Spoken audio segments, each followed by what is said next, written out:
তেঘরি জামে মসজিদের বাৎসরিক ওয়াজ মাহফিল স্থান মসজিদ প্রাঙ্গণ। তারিখ 13 জানুয়ারি রোজ শনিবার, সময় বিকাল 2 ঘটিকা হইতে পরদিন সকাল 10 ঘটিকা পর্যন্ত।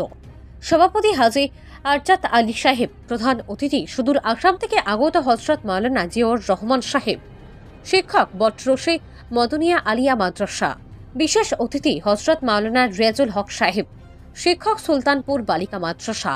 ওয়াজ করবেন মাওলানা হোসেন আহমেদ সাহেব, শিক্ষক সুলতানপুর বালিকা মাদ্রাসা, হযরত মাওলানা জসিমউদ্দিন সাহেব, ইমাম অত্র মসজিদ। এছাড়াও বিশিষ্ট উলামায়ে কেরামগণ ওয়াজ ফরমাইবেন।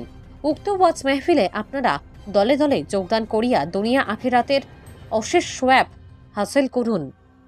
নিজস্ব প্রতিনিধির রিপোর্ট, RTV ত্রিপুরা।